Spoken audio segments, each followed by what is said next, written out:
ഇന്ന് നമ്മൾ കാണാൻ പോകുന്നത് ഒരു സിമ്പിളായിട്ടുള്ള ഓണിയൻ ദോശയാണ് കേട്ടോ. ഈ ഓണിയൻ ദോശയ്ക്ക് ഫസ്റ്റ് ആദ്യമായിട്ട് നമ്മൾ ചീൻചട്ടി അടുപ്പിൽ വെച്ച് കുറച്ച് ഉള്ളി ഒന്ന് വണക്കിയെടുക്കണം. അതായത് തമിഴ്നാട്ടിൽ വണക്കുക എന്നാണ് പറയുക, ഫ്രൈ ചെയ്തെടുക്കണം. അതിനായിട്ട് ഒരു ചീൻചട്ടിയിൽ കുറച്ച് വെളിച്ചെണ്ണ ഒഴിച്ച് കുറച്ച് ഓണിയനൊക്കെ ഇട്ട് നന്നായി ഒന്ന് ഫ്രൈ ചെയ്യാം. അതിനുശേഷം നന്നായി ഒന്ന് ഇളക്കിയിട്ട് ഇടയിൽ പാലക്കാട്ടിലൊക്കെ ഇതിന് വറമുളക് എന്നാണ് പറയുക.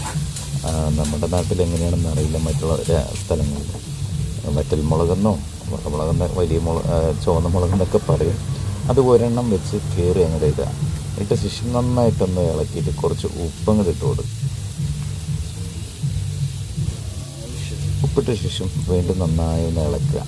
അത് കഴിഞ്ഞിട്ട് നന്നായി ഇളക്കിയ ശേഷം വേണം ഇളക്കി ഇതൊരു ബ്രൗൺ കളർ വരണം കേട്ടോ, എന്നാലേ ഇതൊരു ടേസ്റ്റ് ഉണ്ടാവുള്ളൂ.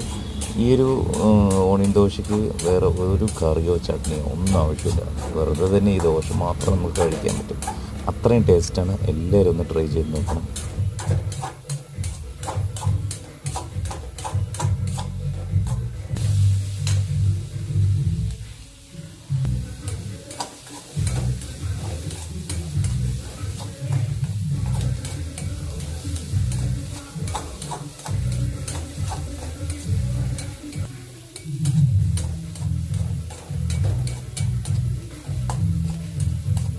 അത്യാവശ്യം ബ്രൗൺ കളറായിട്ട് ഇപ്പം നമ്മൾ ഉള്ളി ഓഫാക്കാൻ പോകുന്നുണ്ട്.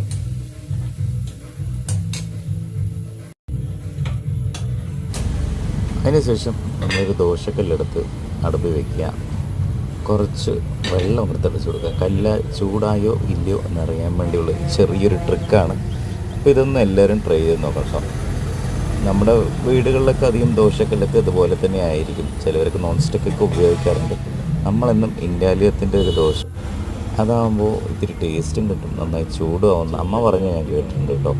അപ്പോൾ ഈ ദോശ എല്ലാവർക്കും ഇങ്ങനെ പറത്തി കിട്ടണം എന്നില്ല, അതൊരു കൈപ്പുണ്യം എന്നൊക്കെ പറയാം. അതാണ് അതിൻ്റെ ശരി. എന്നിട്ട് ആ ഒരു ഓണിയൻ നമ്മൾ ഫ്രൈ ചെയ്ത ഓണിയത്തിൻ്റെ മേലയിട്ടിട്ട് വെറുതെ ഒന്നിങ്ങനെ വിതറി കൊടുത്തിട്ട് കുറച്ച് എണ്ണ അങ്ങോട്ട് വെറുതെ കുറച്ച് എണ്ണ മാത്രം അങ്ങോട്ട് ഒഴിച്ച് കഴിഞ്ഞിട്ട് ഒരു തട്ടെടുത്ത് അതിന് മേലൊന്ന് മൂടി അടച്ച് വയ്ക്കുക. അടച്ച് കഴിഞ്ഞ് ഒരു 3 സെക്കൻഡ് അത്ര മതി. ഇത് ചൂടാവാൻ ഫ്ലെയിം വെച്ച് കഴിഞ്ഞാൽ വേഗം ചൂടാവും ഇടയിൽ. എന്നിട്ട് ഒരൊറ്റ മടക്ക് മാത്രം മടക്കിയാൽ മതി, വേറെ ഒന്നും ചെയ്യേണ്ട ആവശ്യമില്ല. എന്നിട്ട് വെറുതെ നമ്മൾ പ്ലേറ്റിലിട്ട് കഴിച്ചാൽ മാത്രം മതി. ഇതിന് വേറെ ഒരു കറിയോ ചട്നിയോ ഒന്നും വേണ്ട. അത്രയും ടേസ്റ്റാണ്. കുട്ടികൾക്ക് എല്ലാവർക്കും കൊടുക്കാം. ഓണിയൻ ദോശയാണ്. അപ്പോൾ എല്ലാവരും ഒന്ന് ട്രൈ ചെയ്യണം.